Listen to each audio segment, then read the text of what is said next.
So, how to live life on life's terms. This is a phrase that gets thrown around a lot in the recovery community. And essentially, what it means is that a lot of times folks with addiction, and I'm speaking for myself here, have some issues with control, which means they want to control things due to like past traumas, not feeling safe growing up. And because of that, we can have a tendency to really want to control everything. It's something that I've had to work on a lot. And so what living life on life's terms means is to let go, let the universe do its thing. Sometimes things are going to happen that aren't necessarily wanted or you don't feel excited about. However, it's part of the universe's plan. Whether it's fair or not or whatever, that can be another debate. But I find that when I can accept that whatever's happening is it's just happening. It's maybe there isn't even a reason. It's just what's going on in life, and the sooner I can accept that, the better I feel and the less I suffer. Because again, since I have like some tendencies and habits to want to control things, like hence with this YouTube channel, even like because I get to choose what I do, I get to control when everything comes out, etc. That's just an example that it can be difficult for me to let go and and trust that whatever's happening is going to work out. So what happened this last week on Valentine's Day is I got in a car wreck. It wasn't my fault. I got hit, and I'm like, are you serious, universe? This is really happening right now?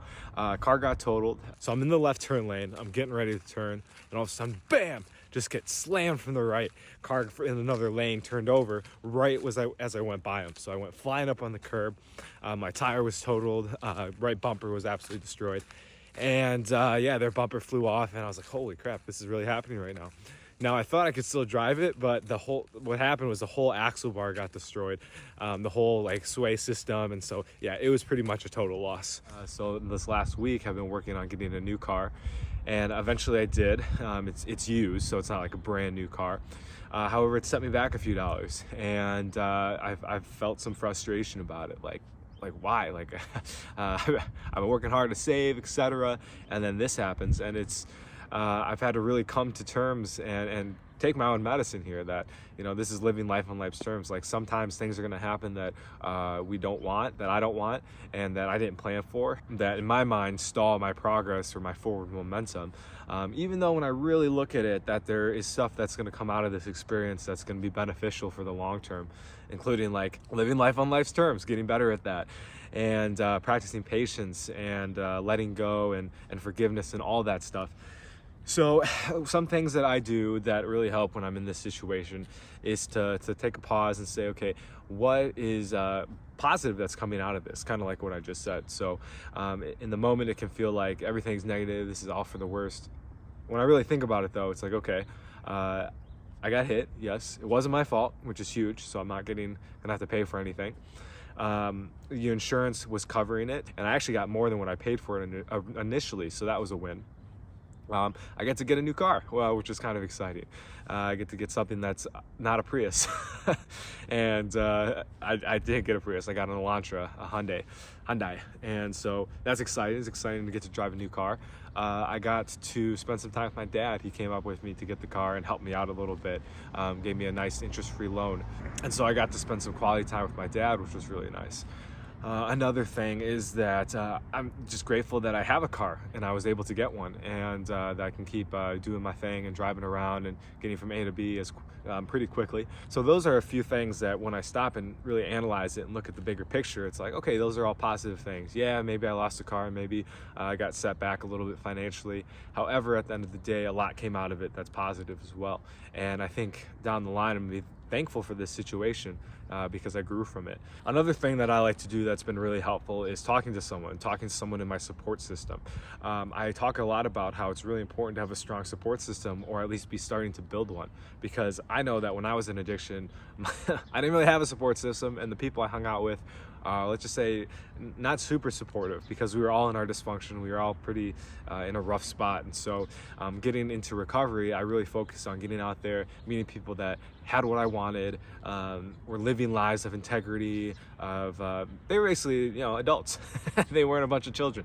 And so in doing so, something I did again with this example is I reached out to like a few guys that I talk to on a regular basis, and they kind of just talked me through it. They talked me off the ledge, to say, helped me see kind of what I just shared with you, everything in a bigger picture. So They helped me see that, okay, yeah, maybe I'm gonna have to spend a little bit of money extra. However, it's not the end of the world. You're not violating any of the programs, like the debt programs, getting a vehicle for yourself and putting yourself back a little bit, anything like that. And that just talking to somebody was very helpful because they could see it from the outside perspective. Purely the fact that they weren't like emotionally invested in the situation made me realize, okay, this isn't a huge deal.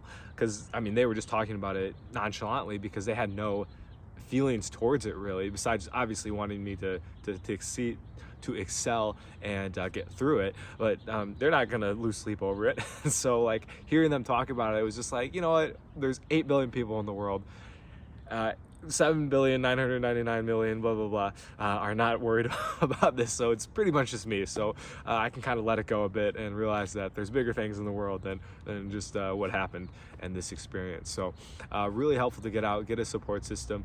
If a support system is something you are looking to build, I do offer one-on-one coaching where I'll be able to support you through your recovery journey, getting sober from whatever the addiction is, specifically marijuana. That's the main one I focus on. And through the coaching, I'm going to work with you to build that support system through getting out, going to support groups, just making sure that we're keeping our eyes out for folks that have our best interests in mind, and therefore we can have their best interests in mind and create a really harmonious relationship. So that is something we'll work on in coaching. You can click the link down below to sign up, and I'll be in touch with you. So, and the last thing I want to talk about today in living life on life's terms and having it, be a little bit easier of a process instead of the what is happening, is to kind of try to look for the silver lining.